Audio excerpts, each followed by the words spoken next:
Hey folks, been meaning to do this for a couple of years now, but I'm going to do it now. This is my 2019 F150 Lariat Diesel, but with full Raptor suspension, Fiberworx fenders, of course the customary Raptor grille, which of course is not the real Raptor grille, because the real Raptor grille would be smaller here because this has got the later headlights on it. I set the title of the video up as clickbait just to see what would happen. So I got this truck 2 years ago, got it new, bought it out of Edmonton, Alberta, drove it back. It was saved about $20,000 buying it out there, and I already had the suspension, which was all brand new. I'd bought it out of a guy down in Arizona, and then I had the fiberglass on order, so that got here shortly after the truck arrived. Picked up a set of genuine beadlock wheels, and I run 37s on this, so the BFGs that would come out on as the 35s, I've got these as the 37s. I've got the full Raptor suspension in it. You can see here, it's been in here 2 years now, so obviously not brand new. But yeah, it's great. I'm going to run through a couple of things that I've done with it since, because a few things needed to be sorted out. Inside it, I run the Raptor steering wheel with the paddles. It's all wired in. The harness works for the paddles.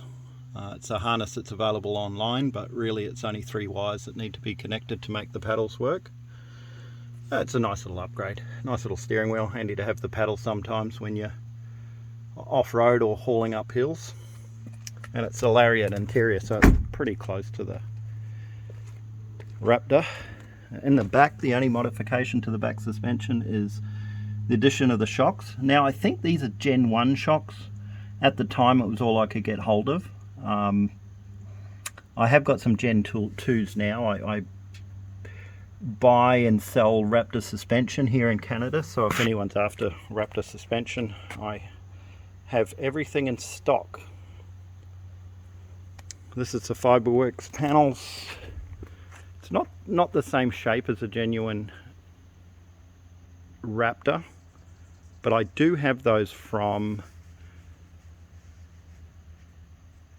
Advanced Fiberglass down in the States. So I'm a dealer for Advanced Fiberglass, which has the shape that's more like the genuine Raptor, but pumped out 2 inches and 2 inches higher in the arch of the fenders for the bigger tires.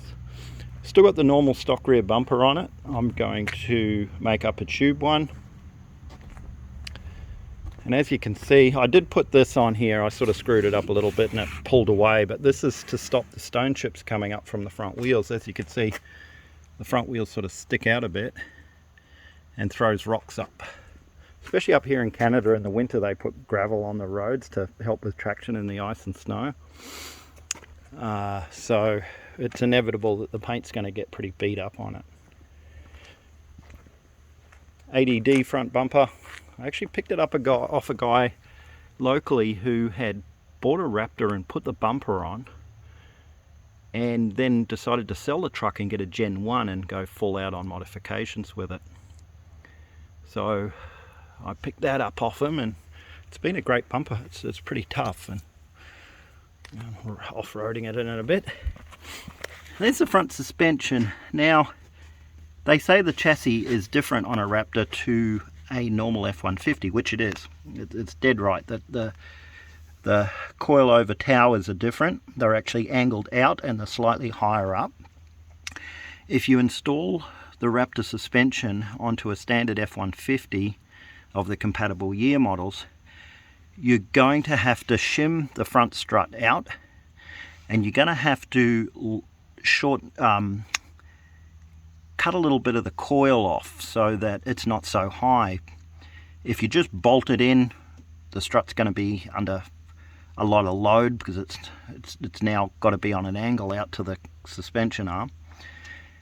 So you got to shim it up with some washers. Washers work fine. You could put the wedge in. The Gen 1s actually had a wedge up in the top. Gen 2s didn't, because they had a strut tower that actually was made for a Raptor.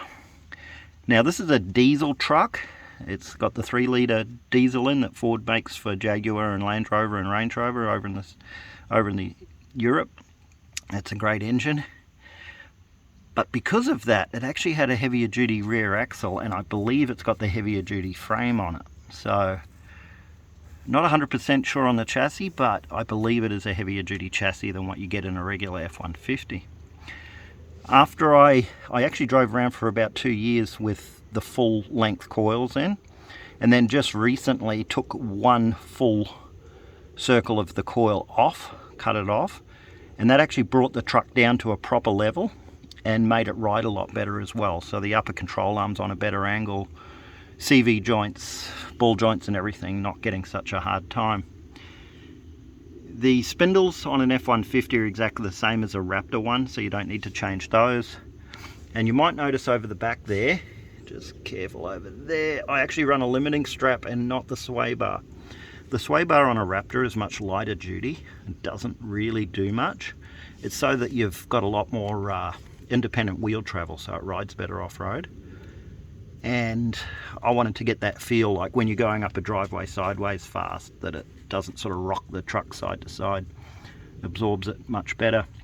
You have to undo these things that are bolted in here. They have like a crash protector thing on here on the F150s that you don't get on the Raptors, and on the back one you actually have to cut it off or try and jack the truck up and then remove it. So that's something you're going to have to do, or else the tyres are going to rub, especially seeing as I run 37s. The 37s ride really good. So alignment and everything is easy on these, just the same as a normal vehicle. I actually do it myself here at home, and haven't had any dramas or strange tyre wear or anything like that. I do know why people run the upper control arms that have the spherical rod ends on them, because these factory arms tend to flex quite a bit in the bushings, and you can feel it when you're driving, and especially in low speed stuff, they flex quite a bit. So I can see the benefits of people running a uni ball with rod ends on the upper control arms, just to sort of take a bit of that flex out of the arm. I haven't used them, but certainly see the virtues. Now the rest of the truck, pretty stock. The advanced fiberglass fenders work with the stock hood. The Fiberworx one. The advanced fiberglass ones that are come out further and higher for a genuine Raptor, you need to use a genuine Raptor hood, which we have in stock here for about 800 bucks. At some stage I'd probably like to convert it over to the advanced fiberglass fenders, because they look more like the genuine ones. But at this stage it's a lot of effort for not a lot of return. I'll pop the hood here, and it does have the diesel. Now I believe that the diesel has been discontinued, or is being discontinued in 21, or for next year 22, so that's a little bit unfortunate. So that's the diesel, 3-litre diesel. It's actually got more torque than the 5-litre Coyote motor. It's been an awesome truck. Like, it's just got so much power. You cruise up all the mountains, all the mountain passes here, and it's just effortless power. Even towing, it's really good. It doesn't use that much more fuel when you're towing a big trailer, even if you're running pretty much pedal to the metal. I'm averaging 12.9 or litres per 100 kilometres of diesel at its worst, and you could get it much better if you took it easy. I don't really just take it easy. I just drive sort of pretty much normal, don't worry about fuel economy too much, and it still returns about 12.5, which is pretty damn good for a truck running 35s. I've also got in the front, you can't really see it of course, but I've got a torsen front diff out of a Raptor. I was fortunate to be able to buy a bunch of stuff out of Fowles Motorsports down in Arizona, and part of what they sent me up was a front complete diff out of a prototype Gen 2 F150 that had a torsen in it, which was really good. Changed the oil and cleaned it all up and put it in. Wasn't too much of a hard job to put in. And it had the 4-1 gears in, which I wanted 4-1 gears with 37s work out just perfectly for the diesel. So when I'm running at about 110 kilometers an hour on the highway, it's about 1900 RPMs, I think, which is just perfect for it on the 10 speed. The rear axle, I am running I actually bought a genuine, here we go, just get under here. I actually bought the genuine Ford Raptor rear axle off LKQ down in the US, and they shipped it up.